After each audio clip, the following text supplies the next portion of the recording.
We assume that danger in a person announces itself early, that the people who become destructive show signs of it from the start, that you'd see it coming. But Nietzsche, in his late notebooks and in published works like Beyond Good and Evil, kept returning to a different and much stranger claim, that the rarest individuals, the ones with the most unusual psychological constitutions, often become dangerous specifically as they age, and specifically because of what made them rare in the first place, not despite their gifts, through them.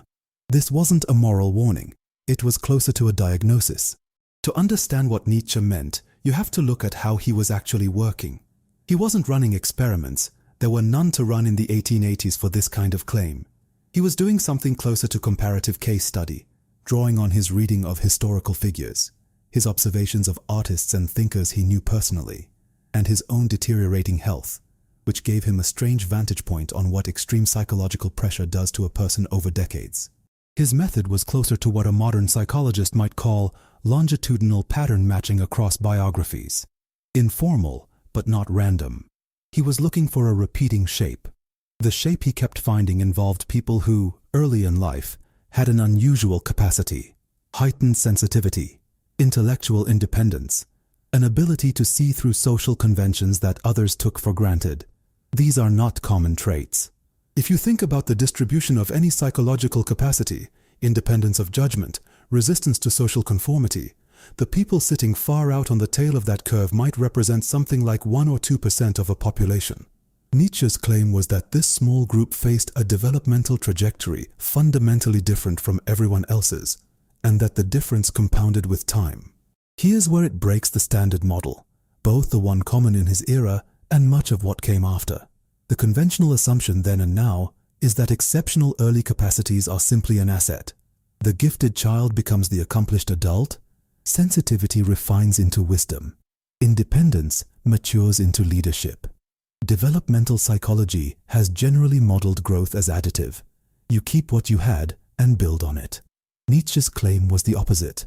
He argued that the very capacities that made someone rare, the sensitivity, the refusal to accept inherited values, the intolerance for comfortable illusions, create an accumulating psychological cost that most people never have to pay, because most people never developed those capacities to begin with. What Nietzsche described was something like an erosion of social anchoring. The rare person, over decades, increasingly cannot believe what everyone around them believes, not as rebellion, but because they've genuinely seen through it. And belief for most people isn't just intellectual content. It's a kind of psychological scaffolding. Shared values, shared illusions, a shared sense of what matters, all of which keep people oriented and connected to each other. Remove that scaffolding gradually, over 40 or 50 years, and what's left is someone increasingly isolated, not by circumstance, but by the structure of their own mind. Nietzsche thought this isolation, left unaddressed, tends to curdle. It can turn into contempt, into a desire to tear down what others rely on, sometimes into cruelty dressed as honesty. It's worth being precise about what kind of claim this is, because it sits in an unusual category. It's not an empirical finding in the sense that a psychology study today would produce one. There's no sample size, no control group, nothing you could call a replication. It's a theoretical model built from observation and introspection, the kind of thing that predates the methodological tools that would let researchers test it properly.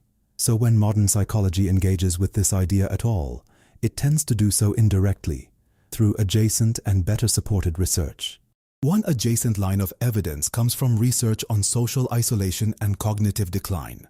Longitudinal studies, including work using data from the English Longitudinal Study of Aging, following thousands of adults over more than a decade, have found associations between chronic social isolation in older adults and increased risk of depression, hostility, and certain markers of cognitive decline. This doesn't prove Nietzsche's specific mechanism, but it does establish that the general shape he was pointing at, psychological isolation compounding over years into something darker, is at least a real pattern that shows up in actual data, even if the causal story in the research literature is usually framed very differently, often in terms of loneliness rather than intellectual nonconformity. Another adjacent area is research on what's sometimes called moral disengagement, work associated with psychologist Albert Bandura, who studied how people gradually justify behavior that would have been unthinkable to their earlier selves. Bandura's studies, going back to the 1990s, showed this happens incrementally through small shifts in self-justification that compound over time. It's a different population and a different mechanism than Nietzsche described, but the underlying shape, gradual compounding psychological drift towards something the person wouldn't have recognized in themselves decades earlier, has at least been documented, even if not for the specific rare individual Nietzsche was theorizing about. There's also a competing reading of Nietzsche himself worth naming, because scholars genuinely disagree about this. Some read his claim about the rarest men becoming dangerous as primarily autobiographical, a description of his own trajectory toward isolation, illness, and eventual psychological collapse in 1889, projected outward as a general law. Others read it as a genuine, generalizable psychological observation that happens to be illustrated by his own life. This isn't a minor interpretive footnote. It changes whether you treat the claim as a theory about a category of people, or as one man's account of his own deterioration dressed up as universal insight. What makes this genuinely unresolved isn't just the interpretive question about Nietzsche, it's that nobody has actually operationalized this claim in a way that could be tested. To do it properly, you'd need a longitudinal study tracking people identified early in life as having unusually high independence of judgment or resistance to social conformity, followed for decades, measuring whether they show disproportionate rates of social isolation, hostility, or destructive behavior in later life compared to matched controls. That study doesn't exist.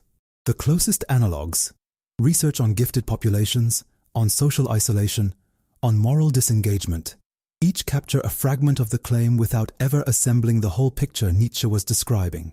So the open wound is this. We have a precise, internally coherent psychological model from someone working entirely outside the methods that could verify it, describing a trajectory that, if real, would apply to a small enough fraction of any population that it might never have generated enough cases for ordinary research to notice the pattern at all. The pieces that touch on it in modern psychology, isolation research, moral disengagement studies, work on gifted adults, were never designed to test this specific claim, and don't quite add up to confirming or refuting it.